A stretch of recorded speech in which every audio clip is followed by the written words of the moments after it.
The rain began very, very softly. It wasn't a rush of water against windows, or a drumming on the roof. It was more like a whisper. A single drop at a time, falling onto the mossy stones of the small cottage.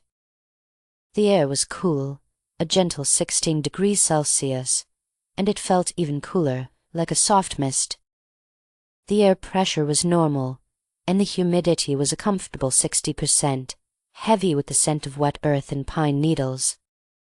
A very light breeze, barely more than a sigh, rustled the leaves of the ancient oak tree that stood guard at the edge of the garden. Inside the cottage, a small, grey dog lay curled on a thick, woven rug.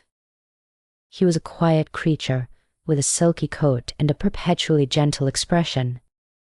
He moved slowly, deliberately, stretching his paws out in front of him, then bending his head back to lick his nose. He did this for a very long time, just shifting and resting, the only sound the occasional, quiet rustle of his fur. The rain continued its soft, steady rhythm. A woman sat by the fireplace, a simple wooden armchair worn smooth with years of comfort. She was knitting. The needles clicked, click, click, a slow, predictable sound that blended perfectly with the rain and the clicking of the needles. She was working on a blanket of muted blues and greens, the colors of the forest after a rain. The wool was soft and warm, and she worked with a calmness that seemed to seep into the very walls of the cottage. She made a stitch, then another, then another. The process was simple, repeated, each one identical to the last. It was a way of slowing down, of focusing on the immediate task, letting go of any thoughts that might drift in. Outside, the rain continued its gentle descent. The dog shifted again, stretching out his legs and resting them on the rug. He closed his eyes, and he remained like that for a long while, simply feeling the warmth of the fireplace and the soft texture beneath him. The woman finished another row of the blanket. It was a slow, painstaking process, but she didn't rush.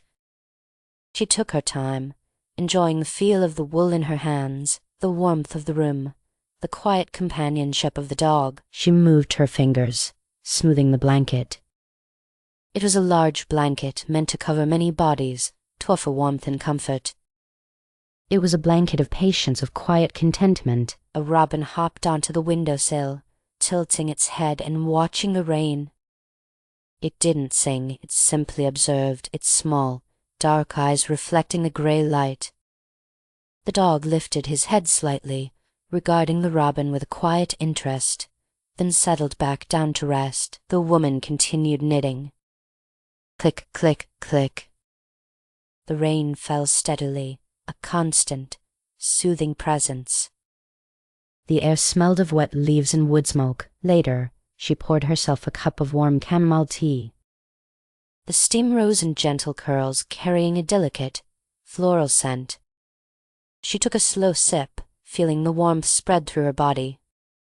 It was a simple pleasure, a moment of quiet indulgence. She watched the rain through the window, noticing the way the drops clung to the leaves, forming tiny, shimmering beads. The dog moved again, this time slowly rising to his feet. He padded over to the fireplace and lay down again, closer to the warmth. He was comfortable, safe, and content. The woman finished another row of the blanket.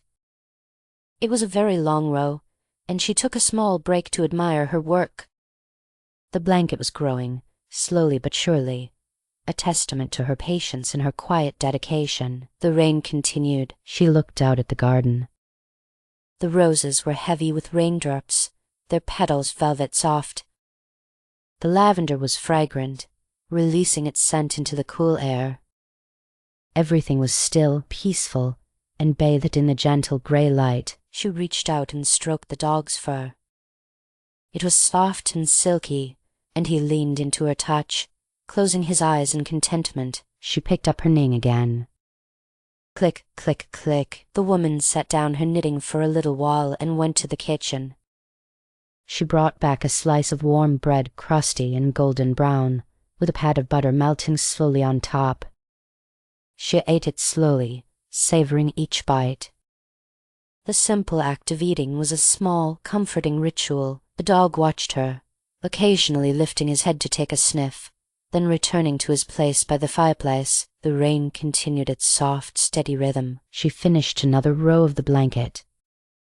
It was a long, comfortable row, and she took a moment to simply sit and appreciate the quiet. There was no need to do anything, no need to accomplish anything. Just to be, to exist in the present moment. She noticed a small, gray stone on the floor, a smooth, cool stone that she had picked up earlier. She picked it up and turned it over in her hand, feeling its weight, its texture. It was a grounding object, a reminder of the earth beneath her feet. The rain continued. She put the stone back down, carefully, and returned to her knitting. Click, click, click. A little while later, she put down her knitting again. She felt a deep sense of relaxation, a quiet satisfaction. She knew that she had accomplished something, not in a grand or dramatic way, but in a way that was deeply meaningful to her.